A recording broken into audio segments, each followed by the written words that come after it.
Noon. Good afternoon. Welcome to the Midday News on Emirate Radio. We are located behind Federal Ministry of Environment off Ojeba Road, Ilorin, Kwara State, Nigeria. First, the highlights. Nigeria to partner Australia, Rwanda on mining gender reform. SDP now the nation's bride. Party vows to take over in 2027.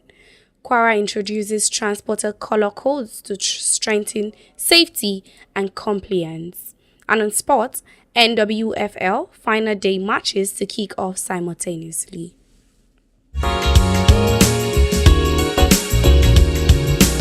I am Alimah Abdulsalam. The news and details. The Deputy Speaker of the House of Representatives, Ben Kalu, has sought partnership with Australia and Rwanda to enhance women's representation in governance, security and mining, among other areas. Kalu made the call in a separate meeting yesterday with both countries' embassy, delegation led by Leilani Ben Judah from Australia and Christopher Zambiavo from Rwanda at the National Assembly, Abuja. He told the delegation that Nigeria is rich in natural resources and the mining sector offers huge potentials for growth and development. Acknowledging Australia's mining expertise, Kalu sought collaboration to share best practices, technology and sustainable methods for responsible resource extraction. He urged Australian partners to support Nigeria's construction review, focusing on gender equality and human rights. In another development, as the 2027 general election approaches, the Social Democratic Party SDP has expressed strong optimism about unseating President Bola Ahmed Tinubu, the ruling All Progressive Congress APC, and other opposition party. The party says it is intensifying efforts to expand its membership base nationwide. This was disclosed by Abubakar Dogara, the SDP's national vice chairman for the North Central Zone, during the party's North Central Zone caucus meeting held yesterday in Nasarawa State. Dongara emphasized that the party is making strategic moves to increase its support, describing the SDP as the new political bride of the Nigerian people.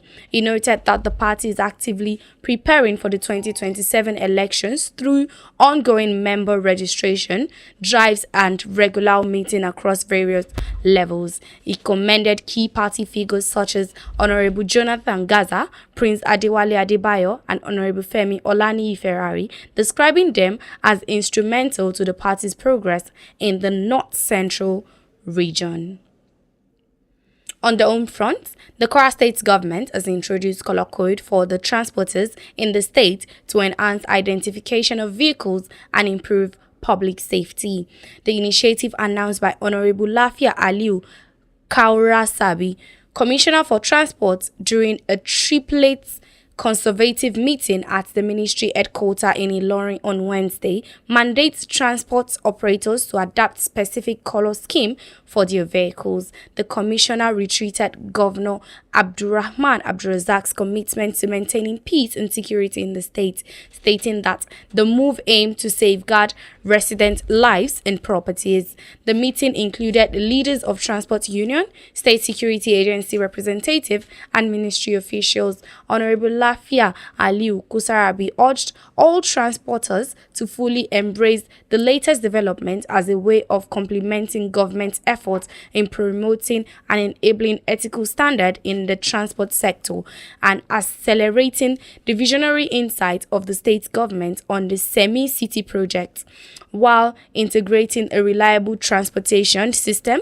that promotes social tranquility. The commissioner further disclosed that the government has concluded that yellow color with green stripe is for all transporters working on shuttle buses and tricycle in interstate transport, while green with stripe of white is for interstate vehicles.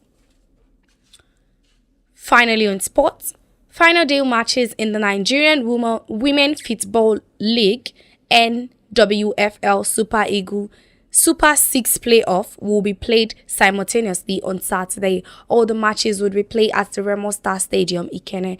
Others, Edo Queen, Rivers Angel, Nasarawa Amazon, Bayelsa Queens, and Remo Stars would have a chance of winning the title. It is one of the closest title race in NWFL history. National Amazon, who top the table with 8 points, will take on Edo Queens, who are 1 point behind in high-stake clash of the main bowl. A win for either side will see them clinch the title. Third place Bayelsa Queens will take on Niger Ratus on page 4. Niger Ratus are bottom of the long with 0 points from 4 games. Page 2 would host the encounter between Remo Star Ladies and River Angels.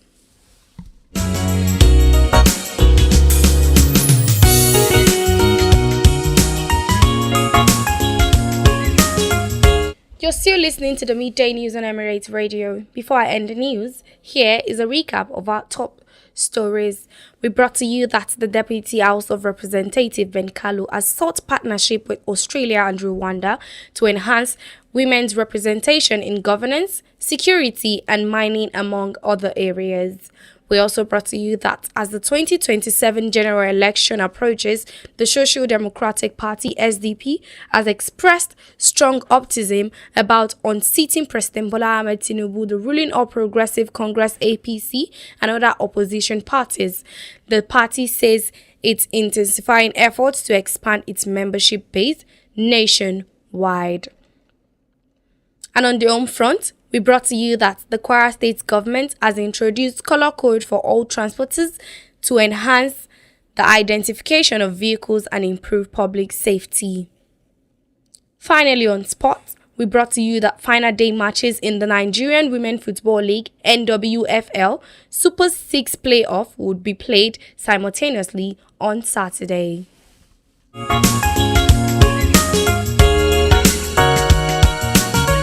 That ends the Midday News on Emirate Radio. You can follow us on all our social media platforms: Facebook, TikTok, X, Instagram and YouTube at Emirate Radio, or listen to us live on www.emirateradio.ng. The news was edited and brought to you by Alimah Abdulsalam. Thanks for listening and have a wonderful Friday.